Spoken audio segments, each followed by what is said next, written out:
राजस्थान में कांग्रेस के अशोक गहलोत गुट और बीजेपी समर्थित सचिन पायलट गुट के बीच गुरिल्ला वार जारी है। एक बार फिर से राजस्थान के राज्यपाल कलराज मिश्र ने विधानसभा सत्र आहूत करने की फाइल राजस्थान सरकार के संसदीय कार्य विभाग को यह कहते हुए लौटा दिया है कि हमने जो प्रश्न पूछे थे उन प्रश्नों का उत्तर पूरी तरह से नहीं दिया गया है। अब सवाल उठता है कि अशोक गहलोत के पास क्या विकल्प बचे हैं। क्या होटल में बैठे रहेंगे तब तक जब तक राज्यपाल कलराज मिश्र का मन न बदल जाए और विधानसभा बुला लें। उसमें सवाल यह उठता है कि क्या राज्यपाल के पास इतनी शक्तियां हैं कि दूसरी बार भी विधानसभा सत्र बुलाने की फाइल लौटा सकें। कई जो कानूनविद हैं उनका अलग अलग मत है, लेकिन कुल मिलाकर राज्यपाल की भूमिका जो अब तक के भारतीय इतिहास में रही है वो जो केंद्र सरकार रहती है उसके पक्ष में रहती है। इसीलिए इस तरह का फैसला राज्यपाल की तरफ से लिया जा रहा है, ऐसा कहा जा रहा है, आरोप कांग्रेस की तरफ से लगाया जा रहा है। कांग्रेस तो यहाँ तक कह रही है कि बीजेपी कार्यकर्ता के रूप में राज्यपाल काम कर रहे हैं, लेकिन राज्यपाल के खिलाफ भी अब राजस्थान हाईकोर्ट में जनहित याचिका लगाई जा रही है। अब उस पर कब सुनवाई होगी, क्या होगा, वो सारा वक्त लगने वाली बात है। इसीलिए हम कह रहे हैं कि अशोक गहलोत के पास अब क्या विकल्प है। अब नया पेंच फंसा दिया, बहुजन समाज पार्टी का व्हिप जारी करा दिया और व्हिप हालांकि नहीं मानेंगे विधानसभा अध्यक्ष सीपी जोशी इनका है तो इतनी मदद तो करेंगे कि वो बीएसपी के जो व्हिप है उसको कंसीडर नहीं करेंगे, लेकिन बहुजन समाज पार्टी इस बात को समझती है, इसलिए बहुजन समाज पार्टी राजस्थान हाईकोर्ट चलेगी, वहां वक्त लगेगा। ऐसे में सवाल उठता है कि अशोक गहलोत कब तक अपने विधायकों और मंत्रियों को लेकर होटल में बैठे रहेंगे। अशोक गहलोत के पास क्या विकल्प है।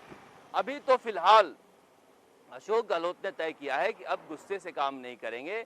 अब बीजेपी और सचिन पायलट गुट जो रणनीति बना रही है कि एक कदम आगे एक कदम पीछे चल के वार करने की, वही रणनीति बनाएंगे। और दूसरा, पूरे देश में एक माहौल बनाया जाए कि किस तरह से अशोक गहलोत की चुनी हुई सरकार को गिराने की साजिश कर रही है।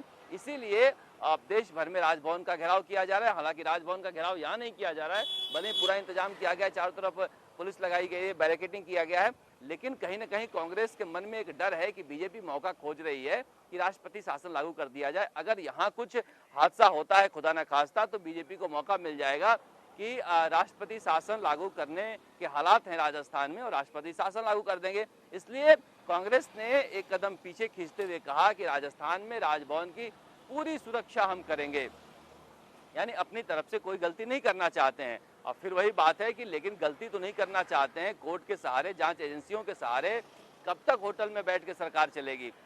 अब सर यही बात जो है कांग्रेस नेतृत्व को, अशोक गहलोत को, कांग्रेस के जो विधायक हैं उनको बेचैन कर रही है। अब इनकी जो पूरी रणनीति तो यह थी कि किसी तरह से कोरोना पर चर्चा के नाम पर हम सदन बुला लें। राज्यपाल को बता ही दिया है कि हम 6 बिल पेश करना चाहते हैं, उनमें से एक वित्त जो है बिल रख देंगे और उस बिल पर वोटिंग हो जाएगी। वोटिंग के दौरान वो नहीं आएंगे तो अयोग्य घोषित हो जाएंगे, ऐसे में स्ट्रेंथ कम हो जाएगी तो हम बहुमत में आ जाएंगे और बहुमत साबित कर देंगे। लेकिन बीजेपी भी इतनी अनाड़ी नहीं है, अशोक गहलोत के इस खेल को समझती है, इसीलिए राज्यपाल के जरिए विधानसभा का सत्र बुलाने नहीं दे रही है। दरअसल सचिन पायलट गुट यह वेट कर रहा है कि किसी तरह से वक्त लगे और वहां से कुछ विधायक व्याकुल हों या उनको लगे कि बीजेपी साथ खड़ी है, मजबूत है सचिन पायलट, तो वहां से कुछ विधायक हमारे पास आ जाएं तो हम अशोक गहलोत की सरकार गिरा दें। हालांकि ये भी कहा जा रहा है कि गिराने के बाद क्या होगा इसका कोई प्लान नहीं है बीजेपी के पास, लेकिन फिलहाल अशोक गहलोत को वो सबक बीजेपी भी सिखाना चाहती है और सचिन पायलट भी इतने गुस्से में है कि एक बार तो अशोक गहलोत का नुकसान करना चाहते हैं। अब सुप्रीम कोर्ट में क्या होगा, हाई कोर्ट में क्या होगा, एक दिन में फैसला आना नहीं है। राज्यपाल ने फाइल दोबारा लौटा दी, अब राज्यपाल के फैसले के खिलाफ फिर जाएंगे कोर्ट में, फिर वही कहानी, कोर्ट में वक्त लगेगा।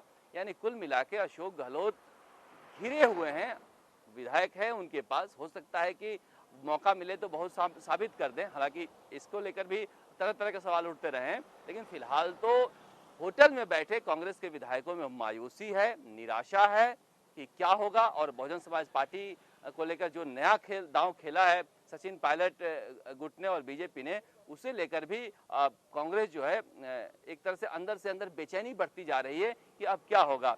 यानी कुल मिला के अशोक गहलोत के पास फिलहाल कोई सीधा साधा विकल्प नहीं दिख रहा है। और लोकतंत्र में जब आपको कोई विकल्प नहीं दिखे तो सबसे अच्छा विकल्प होता है सड़क पर उतर जाएं। यही कांग्रेस सोच रही कि अब सड़क पर ही लड़ाई लड़ेंगे संवैधानिक संस्थाओं के जरिए, तो वक्त लगता रहेगा। राजस्थान तक के लिए जयपुर से शरद कुमार।